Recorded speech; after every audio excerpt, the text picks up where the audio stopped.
Assalamualaikum warahmatullahi wabarakatuh. Bertemu kembali pada materi keterampilan berbahasa. Keterampilan berbahasa sebagaimana kita ketahui terbagi 4. 1. Menyimak, 2. Membaca, 3. Berbicara, 4. Menulis. Keempat keterampilan ini mempunyai hubungan atau keterkaitan yang tidak bisa dipisahkan. Mereka saling punya keterkaitan, saling mengisi, saling mendukung gitu ya. Jadi tidak bisa dipisahkan 4 keterampilan tersebut.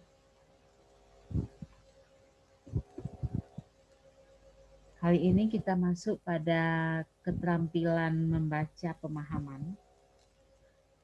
Kita lihat dulu apa itu pengertian dari keterampilan membaca atau membaca pemahaman.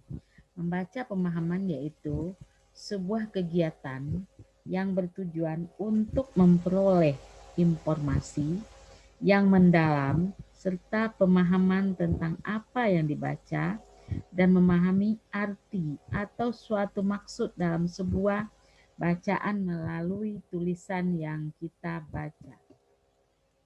Membaca pemahaman juga merupakan suatu kegiatan membaca yang menyerap informasi dari berbagai bacaan tersebut dan memahami atau mengetahui maksud serta makna yang tersirat dari bacaan tersebut sehingga dapat tersampaikan dengan baik kepada pembaca.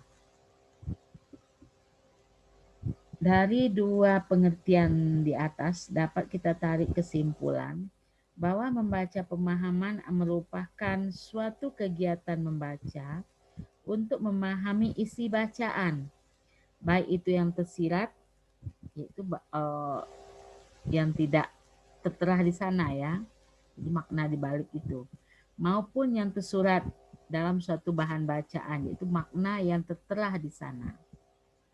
Yang dalam bacaan itu ya. Jadi ada makna yang tersurat dan ada yang tersirat. Ini adalah tingkatan atau pemahaman dalam membaca pemahaman. Bagian kedua yaitu tujuan membaca pemahaman.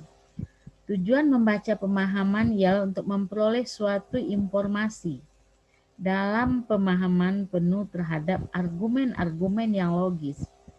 Jadi tujuan kita membaca untuk mendapatkan informasi dari argumen-argumen, yaitu pendapat-pendapat secara logis. Pola-pola teks atau urutan-urutan stories, urutan-urutan terdahulunya atau alurnya. Kemudian pola-pola simbolisnya.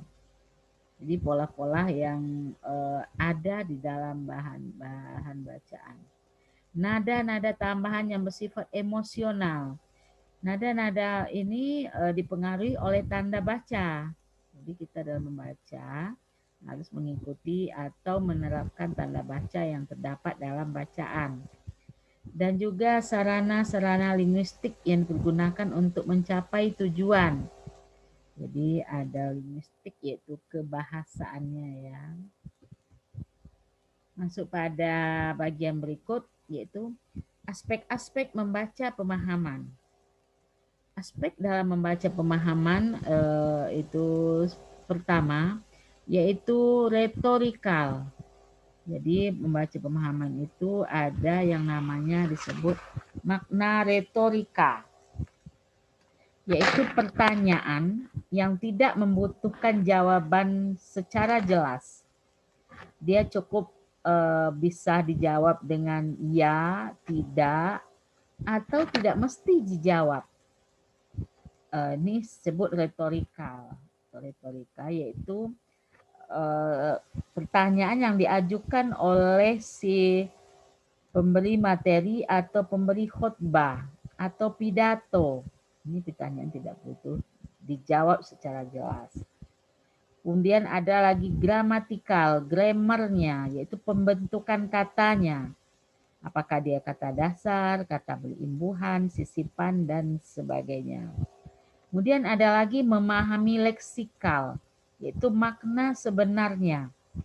Jadi makna sebenarnya ada makna konotasi, ada makna leksikal. Makna leksikal yaitu makna sebenarnya, dia tidak mempunyai makna konotasi lain begitu ya. Contohnya kata amplop. Amplop ini kalau leksikalnya itu benar-benar sebuah benda, sebuah kertas yang bisa berbentuk dompet yang bisa diisi sesuatu, bisa uang ya, biasanya uang, itu sebut amplop.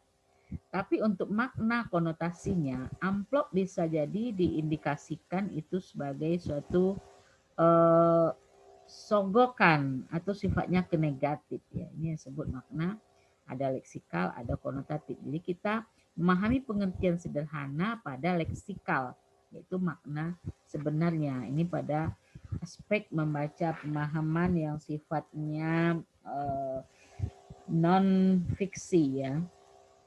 Kemudian dua, memahami signifikansi atau makna serta maksud dari tujuan pengarang dan relevansinya terhadap keadaan kebudayaan reaksi pembaca atau reaksi pembaca ya.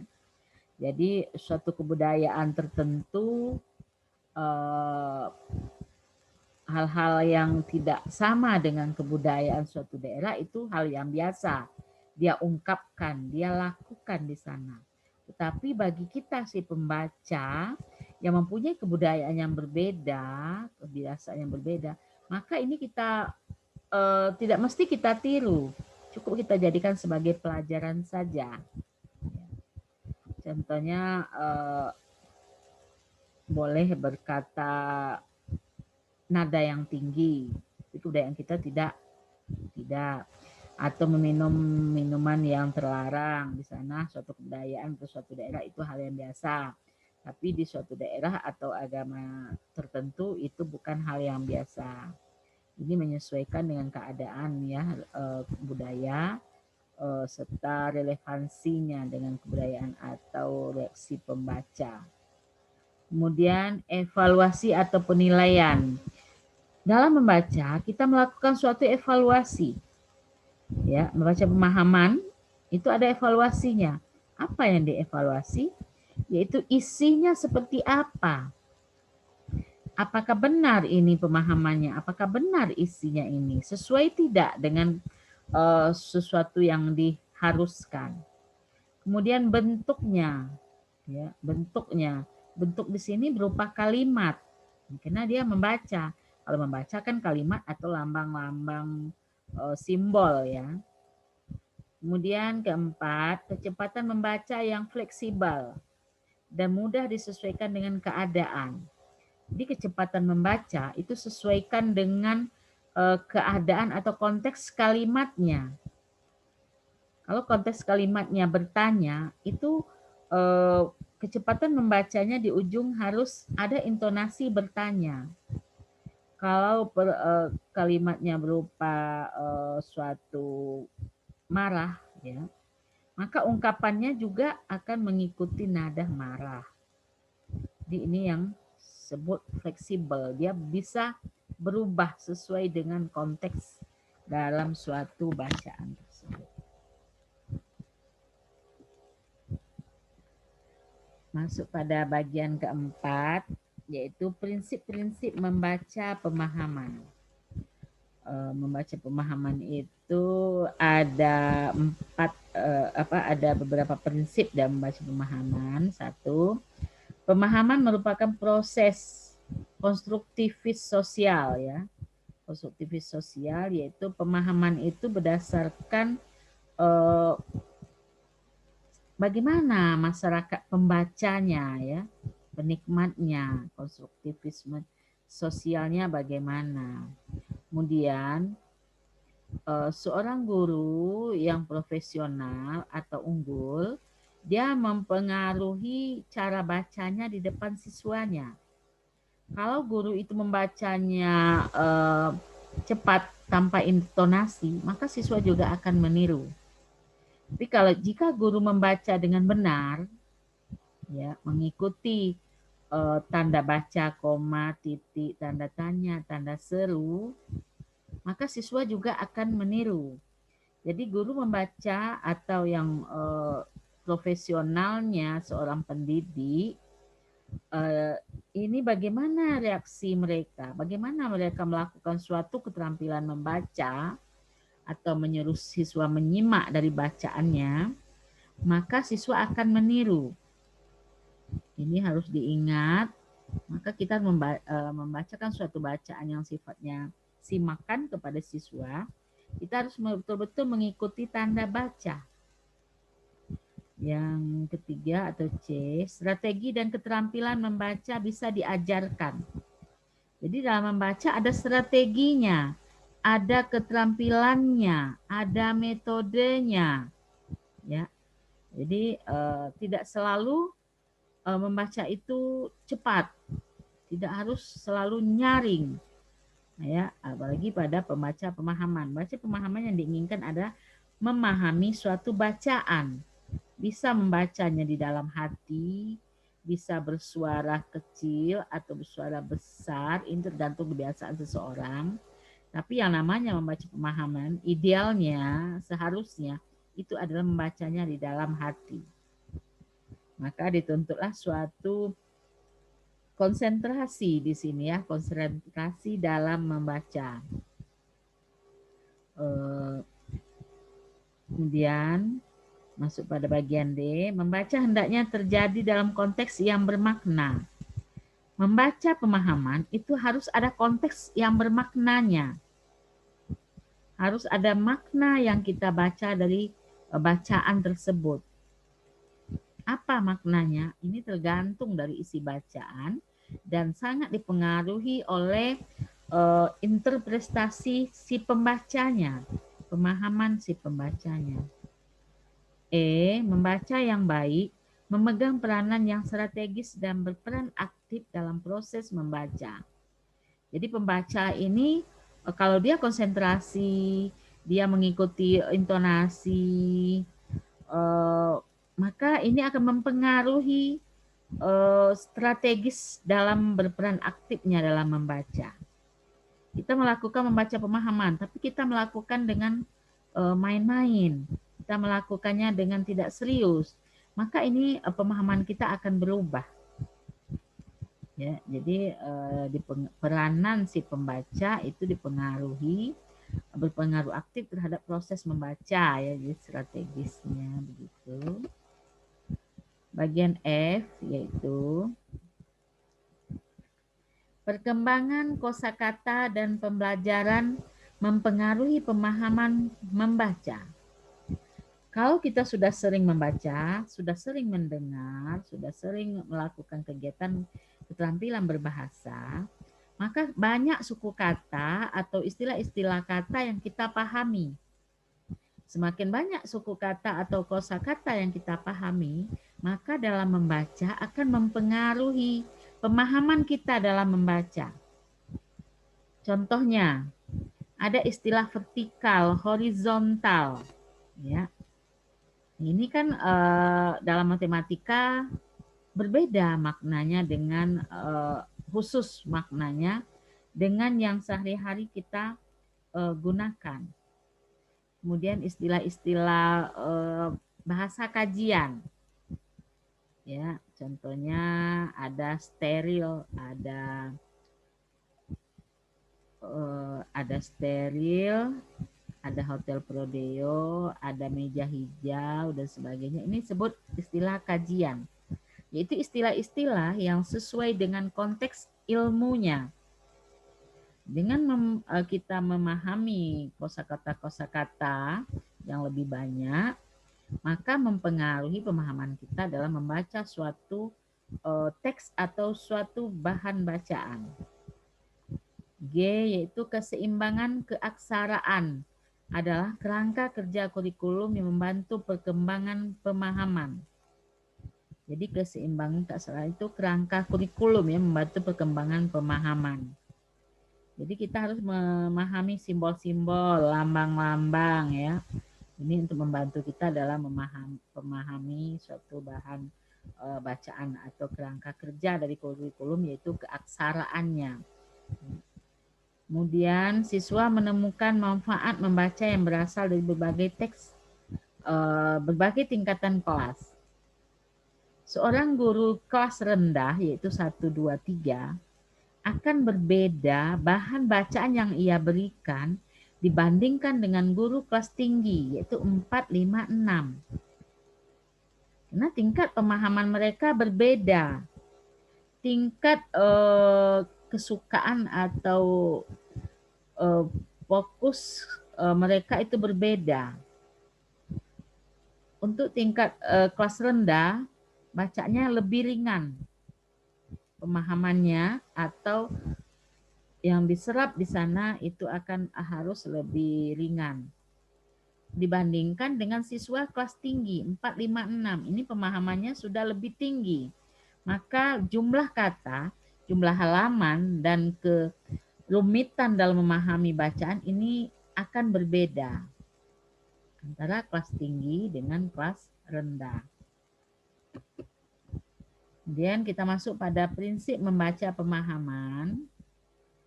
Itu berikutnya yaitu asesmen yang dinamis. Asesmen yaitu penilaian, dinamis itu bergerak. Jadi penilaiannya harus menyesuaikan. Jadi tidak tetap ya penilaiannya. Harus dia dinamis, bergerak, menyesuaikan. Menyesuaikan dengan apa? Yaitu menginformasikan pembelajaran membaca pemahaman. Kemudian untuk tingkatan kelas, tingkatan outputnya ya atau inputnya, dari output ada input yang masuk, maka penilaian untuk membaca pemahaman berdasarkan tingkat kelas itu harus berbeda, jadi tidak bisa disamakan. G. Mengikutsertakan pengikutsertaan adalah suatu faktor kunci pada proses pemahaman. Dalam memahami suatu bacaan, hendaknya kita ikut di dalam suatu bahan bacaan itu. Kita ambil kepedulian, kita menjiwai begitu ya. Kita harus menjiwai dari bahan bacaan yang kita baca. Maksudnya kita serius, jangan kita menyepelekan atau main-main dalam melakukan membaca pemahaman. Ini akan mempengaruhi tingkat atau kunci pada proses pemahaman. 5. Langkah-langkah membaca pemahaman. Ada 4 langkah dalam membaca pemahaman. 1 yaitu menentukan tujuan membaca. Apa tujuan kita membaca? Contohnya dalam soal bahasa Indonesia sebuah paragraf. Yang diinginkan di sana adalah kalimat utamanya. Atau yang diinginkan di sana adalah tokoh utama di suatu bacaan. Maka dalam rumus dalam memahami suatu bacaan atau soal bahasa Indonesia yang sifatnya teks atau paragraf atau wacana, itu kita harus membaca dulu pertanyaan. Apa pertanyaan yang diinginkan oleh si pembuat soal? Atau indikator apa yang ada dalam soal ini? Agar untuk mencegah terjadinya membaca bacaan yang sama berulang kali. Maka kuncinya kita harus baca dulu, kita harus pahami dulu pertanyaan apa yang diinginkan. Masuk kepada bagian kedua yaitu membaca secara menyeluruh isi bacaan dengan cermat sehingga kita dapat menemukan ide pokok yang terkandung dalam setiap paragrafnya. Untuk menentukan suatu ide pokok dalam suatu paragraf, kita baca semua kata, kalimat dalam suatu paragraf atau suatu bacaan. Tidak bisa kita hanya baca sedikit-sedikit. Nanti akan berbeda makna yang kita pahami dengan apa yang disampaikan oleh si penulis. Kemudian preview artinya membaca selayang pandang ya. Kita baca kembali bacaan tadi selayang saja. Mengapa selayang? Karena kita sudah tahu apa yang diinginkan dari membaca pemahaman ini. Saya hanya mencari tokoh utama serta wataknya. Oh, saya hanya mencari dalam bacaan singkat ini atau wacana singkat ini adalah mencari manfaat dari menjaga lingkungan. Maka kita cukup membaca selayang pandang atau review saja. Kemudian D, mengemukakan kembali isi bacaan dengan memakai kalimat dan kata-kata sendiri. Jadi setelah membaca, kita harus bisa menginterpretasikan dengan kalimat dan pemahaman kita sendiri. Tapi harus sesuai dengan isi konteks dari sebuah bacaan. Jadi kita kemukakan dengan pemahaman kita agar tidak terjadi kekakuan, agar pemahamannya lebih mendalam, maka kita menggunakan interpretasi atau reduksi dengan kalimat pemahaman kita sendiri. Jangan menggunakan bahasa buku, bahasanya si penulis, sehingga kita nanti akan menjadi kaku dalam menyampaikan pemahaman. 6. Tingkatan membaca pemahaman.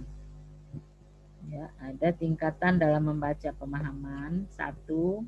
Pemahaman kritis, yaitu membaca pemahaman secara kritis, yaitu mengevaluasi materi teks, membandingkan informasi yang kita temukan dalam teks dengan norma-norma tertentu, baik itu segi pengetahuannya, latar belakang pengalaman pembaca, untuk menilai suatu teks. Jadi itu namanya analisis. Kemudian disebut di sini tingkatan membaca pada tingkat kritis. Ya, tingkat kritis. Membaca pemahaman anak sekolah dasar tentu akan berbeda dengan anak tingkat sekolah menengah pertama. Dan sangat akan berbeda lagi dengan siswa sekolah menengah atas. Maka dia akan berbeda kembali, lebih tinggi lagi kritisnya, yaitu tingkat mahasiswa. Jadi ada tingkatan-tingkatan dalam membaca, itu disebut pemahaman kritis berdasarkan pengalaman, pengetahuan si pembaca ya dalam menilai suatu teks. B. Pemahaman inferensial, merupakan kemampuan memahami informasi yang dinyatakan secara tidak langsung atau tersirat dalam teks. Dari mana kita melihat tersiratnya? Yaitu dari kata, kalimat, ungkapan yang dia gunakan. Kita bisa memahaminya atau menyatakan ini makna tersiratnya ini. Contohnya, anak ini lulus dari mendapatkan pekerjaan dengan disertai pemberian amplop. Ada makna tersurat dan ada makna tersirat. Makna tersuratnya, amplop adalah sebuah ucapan terima kasih. Ya, itu kalau kita memaknainya secara positif. Itu berisikan sejumlah imbalan. Kemudian amplop juga dimaknai atau makna lainnya, konotasinya yaitu sogokan. Ini kita tergantung atau kita lihat konteks kalimatnya seperti apa. Ini makna tersurat dan tersirat. Dalam hal ini, pembaca menggunakan informasi yang dinyatakan secara eksplisit dalam teks, itu di luar daripada teks. Dia tidak tertera di sana, dia tidak tertulis di sana. Ini dapat dari latar belakang pengetahuan, pengalaman pribadi secara terpadu untuk membuat hipotesis atau dugaan sementara atau makna dari kata atau kalimat yang diungkapkan dari dalam bacaan yang kita baca. C.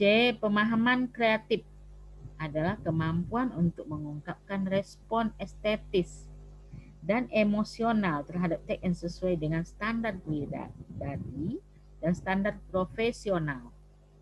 Jadi ada pemahaman kreatif kita setelah kita membaca buku, membaca teks, ada pemahaman kreatif kita. Apa itu pemahaman kreatif? Dari apa yang kita baca itu kita mampu mengambil hal-hal yang positif, mampu meningkatkan motivasi kita, mendorong kita lebih baik, mendorong kita lebih maju. Ya, kemudian ada respon estetisnya, respon baiknya, respon indahnya di sana, respon bagusnya, estetik itu indah, estetis ya. Jadi sesuai dengan standar pribadi dan standar profesional kita. Ya, jadi profesi atau pekerjaan atau rutinitas kita itu akan mampu memahami, eh, menciptakan pemahaman kita terhadap suatu bahan baca.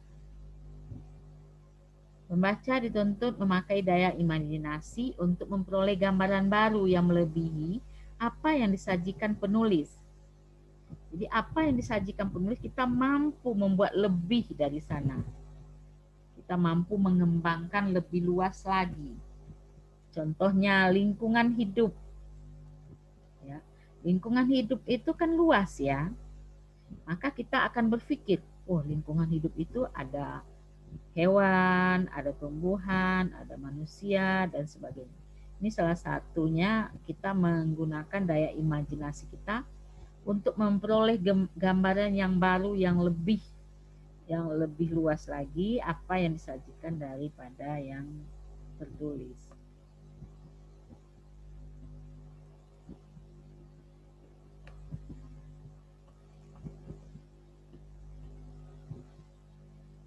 Demikian